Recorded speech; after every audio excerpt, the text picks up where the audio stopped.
A 28-year-old Scottish man from Lanarkshire has been convicted of having up to £1.2 million worth of crypto in his account following a violent robbery.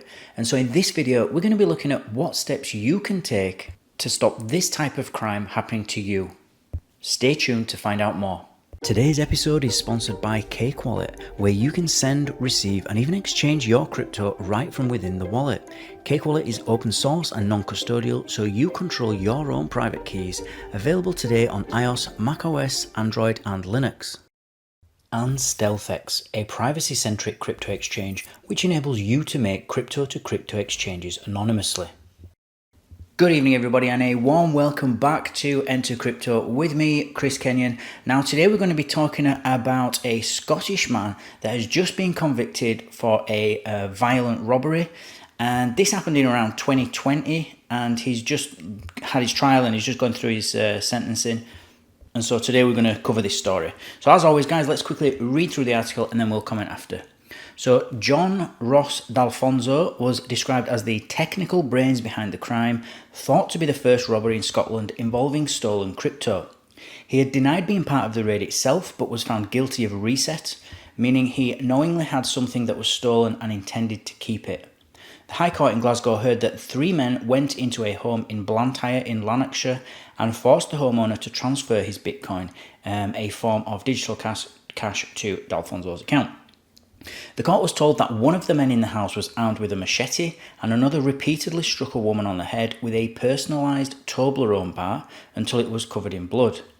The 3 men then escaped in an expensive Audi car belonging to the homeowner after the cash was transferred. The court heard that because of the unstable nature of the value of Bitcoin, it could have been worth anywhere between $100k and £1.2 million when stolen on the 18th of March in 2020. D'Alfonso, who was a delivery driver from Cambuslang, had been described as the technical mind behind the robbery and denied being involved on the day. He insisted a scary relative had forced him to put the money into his account, and jurors were told there was no dispute the digital cash had been stolen and that it ended up in D'Alfonso's account and was transferred elsewhere. Prosecutors said D'Alfonso had not been at the robbery that night and instead gave technical expertise to help steal the money. D'Alfonso was cleared of robbery and assault charges and will be sentenced later this month in Edinburgh. Detective Inspector Craig Potter of Police Scotland's Cyber Investigations Unit called the case a complex investigation. This is a complex and constantly evolving technology, he said. Specialist cybercrime officers were able to follow the movement of funds to show he had been responsible for the Bitcoin wallet which received the stolen funds. This conviction demonstrates Police Scotland's capability and commitment to tackling criminality involving the digital space and bringing criminals operating in this world to justice. So basically what's happened here is 3 men have gone into a house, forced the owner to part with his Bitcoin or give him his seed phrase or ledger or whatever it might be and give him the password, and then they've managed to transfer that Bitcoin to a wallet or an address that they control, or that this John Ross D'Alfonso controlled, because it sounds like he was the one that set up the Bitcoin address or the receiving address. Now the article actually incorrectly says, one of the paragraphs or one of the sentences in this is that the 3 men then escaped in an expensive Audi car belonging to the homeowner after the cash was transferred. It wasn't cash, it was Bitcoin. So I don't know why they use that 2 or 3 times, the word cash, and it's not cash. So it sounds like the police have then managed to trace the Bitcoin, and most likely what they'll have done is they'll have, I would imagine that this John Ross D'Alfonso or one of the defendants has tried to cash it out and tried to sell it on an exchange. And most exchanges in the UK, if not all, have KYC or Know Your Customer rules on them, and so their identity is linked to the account on the exchange. So all the police have to do is literally just follow where that Bitcoin went, who's trying to sell it, and then you've got your guy. It's also quite interesting that they say that this was a complex case. I mean, it doesn't seem that complex. It seems like it was just sort of a house robbery or house invasion stroke robbery, and then they've just transferred Bitcoin, and then I don't know why they said it's so complex. Maybe there wasn't enough evidence, and they mean it from that perspective. Trying to get a conviction was complex. But one of the reasons I want you to cover this particular article was I want you to talk about ways how you can protect yourself and how or your family family's funds and Bitcoin. How do you stop this type of thing happening to you? Because Bitcoin is really like gold in that if you self-custody it, in the form of, well, if we're talking about gold, we talk about gold bars or gold coins. Or if we talk about Bitcoin, we're talking about holding the Bitcoin self-custodially in a wallet that you control the private keys to. There are two risks to this. There are two main risks, I should say. And that is, and whether it's gold or whether it's Bitcoin, and that is loss and theft. So there is a risk if you buy physical gold or physical Bitcoin that you either lose the gold somehow, and that could be in a house fire, it could be you forget, you hid it so well, or maybe you buried it in the ground and you'd forgot, where you've buried it. It sounds crazy, it sounds a bit, sort of Hollywood, but people do bury the gold still. And you have that same loss or risk of loss with Bitcoin, with your seed phrase. You can lose if you can lose a bar of gold, you can lose a piece of paper very easily. And paper's easily damaged as well through things like a flood. And again, a house fire. You can imagine what a house fire is going to do to a piece of paper. The second is theft, which is what's happened in this article. And that is somebody, basically purposefully trying to deprive you of the gold or the Bitcoin.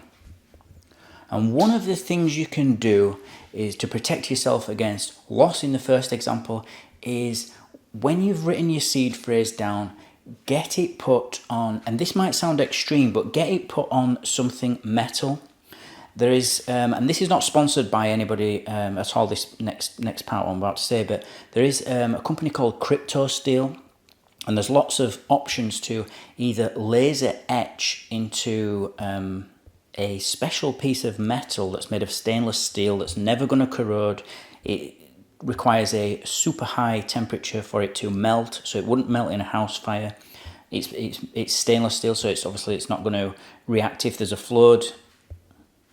And you can actually either laser etch the seed words into the metal device, as it were, or you can actually punch, stamp it into it.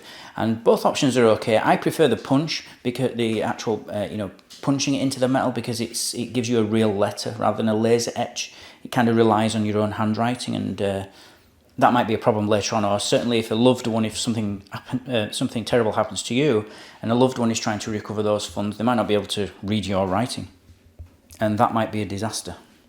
And I just mentioned StealthEX because it's the most famous. There's actually Ledger do a similar thing, and there's lots of different options.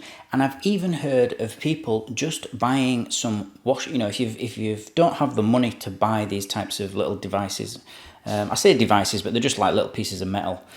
But if you don't, you can just use stainless steel washers, and just put them on a bolt. You get your 12. If you just get 12 stainless steel washers and you just stamp or punch the letters into it, then put them, in order on the onto the body of a bolt, then that's just as good. It's just as good. It's a slightly crude way, but it's a really cheap way to do it. And so anything like this will protect you against any sort of loss, hopefully, unless you actually forget where you've put this.